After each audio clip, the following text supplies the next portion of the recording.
মাঝে, মাঝে এমন, এমন বিপদে পড়ি মনে হয় যে পৃথিবীটা এই বুঝি থেমে গেল। এই বুঝি সবকিছু শেষ হয়ে যাচ্ছে।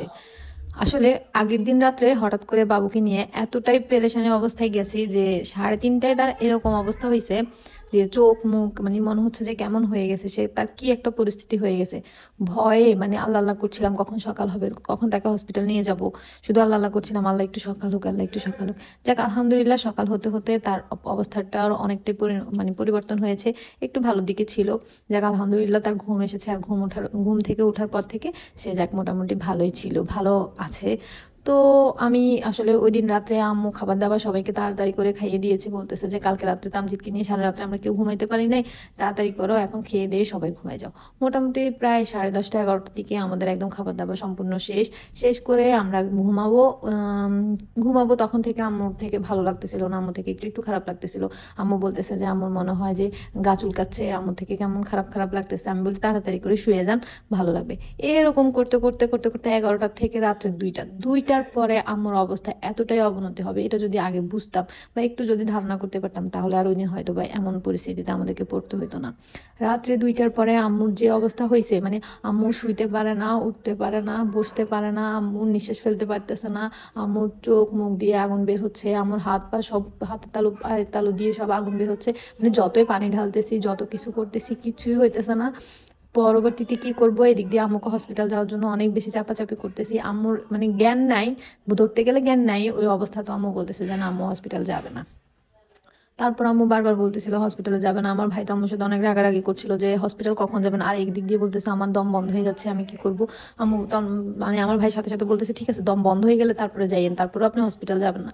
যাই হোক, মানে এদিক দিয়ে আমার কাকা একজনকে ফোন দিলাম, কাকা কিছু ওষুধ নিয়ে আসছে আম্মুর জন্য, ডাক্তারের সাথে কথা বলে আম্মুর জন্য কিছু ওষুধ আনালাম। ওষুধগুলো খাওয়ার পরে প্রায় 3:30 কি 3:30টার দিকে আম্মুর একটু পরিবর্তন পরিবর্তন বলতে কি আম্মুর একটু ঘুম আসছে।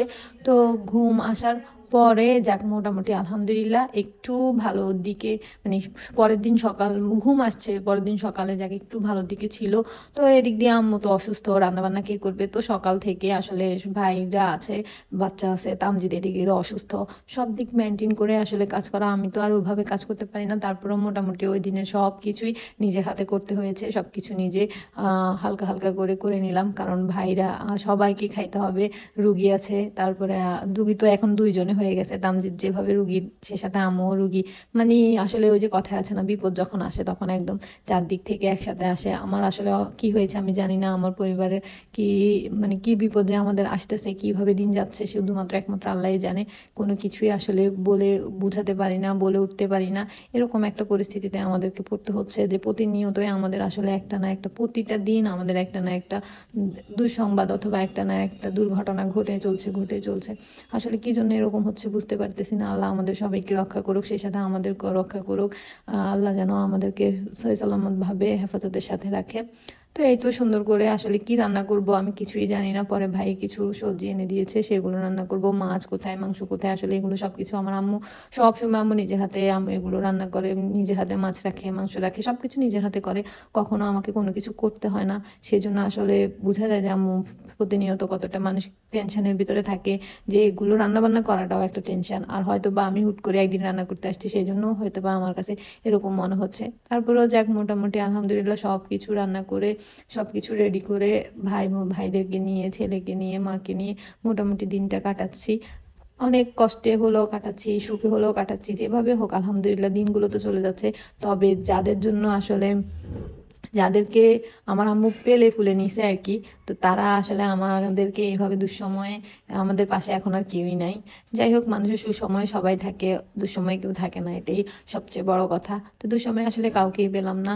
তারপরেও সব কিছু নিয়ে আমি সব সময়, আজ থেকে আমি সব সময়, আজ থেকে না আমি প্রতিনিয়তই আমার সব কিছুতেই বলি যে আলহামদুলিল্লাহ, আল্লাহ যা করে ভালোর জন্য করে। কারণ এত বড় বড় বিপদ সবগুলোই আমি আলহামদুলিল্লাহ বলেই কাটিয়ে দিয়েছি, আর সামনেও আমি আলহামদুলিল্লাহ বলে কাটিয়ে দিব, কারণ আমার আল্লাহর পরিকল্পনা সবচেয়ে বড়, আমার পরিকল্পনা কিছুই না। তারপরেও আল্লাহ আমাদেরকে বিপদ আপদ থেকে মুক্ত রাখুক, হেফাজতে রাখুক, এটা তো সবসময় দোয়া করব। আর সবার মা বাবাকে আল্লাহ সুস্থ রাখুক, ভালো রাখুক, সেটা দোয়া তো সবসময় করি, কারণ যার যায় সেই বুঝে। বাবাকে হারিয়ে বুঝেছি যে বাবার মর্মটা কি। হারানোর আগেও আমি আমার বাবাকে অনেক বেশি ভালোবাসতাম। আমার আমার পৃথিবী এখনো আমার বাবা। আমি আমার বাবাকে ছাড়া আসলে কোনো কিছু কল্পনা করতে পারি না। কিন্তু আল্লাহর সাথে তো আর ঝগড়া করা যাবে না। আল্লাহ যেটা করে সেটা তো আর এখানে আমার কোনো হাত নেই। তারপরেও আমার বাবাকে ছাড়া আমার প্রতিটা মুহূর্ত অনেক অনেক কষ্টে কাটে, অনেক কষ্টে কাটে। এটা আসলে আমি কাউকে বলে বোঝাতে পারবো না। তারপরে এদিক দিয়ে আম্মুর ওদিন এই অবস্থার পরে আমার মনে হচ্ছে যে আল্লাহ গো, আমি যদি এখন আমার আম্মুকে হারিয়ে ফেলি আমি তো বাঁচবই না। আমার আম্মুর কিছু হলে আমরা কি করব। আমি আমার ভাইদের মুখের দিকে তাকাচ্ছিলাম, আমার বড় ভাই বড়টার দিকে, ছোটটার মুখের দিকে, সব মুখের দিকে তাকাচ্ছিলাম। মানে আমি কি করবো, আমি এতটা অসহায় হয়ে গেছি। আমার কিছু করারই ছিল না। আমি তখন ওই মুহূর্তে আমার থেকে কেমন লাগছে আমি আসলে ঠিক মানে ওই ভাষাটা প্রকাশ করার মতো না। যাই হোক, আমি দোয়া করি পৃথিবীর সকল বাবা মা ভালো থাকুক, সবার বাবা মা ভালো থাকুক, সেই সাথে আমার বাবা মাও ভালো, আমার বাবাকে আল্লাহ জান্নাতবাসী করুক, আমার মা সুস্থ থাকুক, ভালো থাকুক, আমার মায়ের যেন আল্লাহ কোনো অসুখ বিসুখ না দেয়, যেন সব সময় ভালো থাকে, সুস্থ থাকে। এই তো এরপরে রান্না বান্না শেষ করে সবাইকে খাইয়ে এদিক দিয়ে বাবু তাকে নিয়ে হাঁটতে যাওয়ার জন্য বায়না ধরছে, তো তাকে নিয়ে একটু বাইরে থেকে হেঁটে আসলাম। আর এই তো এই ছিল আমার আজকের ভিডিও। যদি ভালো লাগে অবশ্যই লাইক কমেন্ট শেয়ার করে দিবেন। আর আমাদেরকে সবাইকে যেন আল্লাহ হেফাজতে রাখে সেজন্য আমাদের সবার জন্য দোয়া করবেন। সবাই ভালো থাকবেন, সুস্থ থাকবেন। আল্লাহ হাফেজ।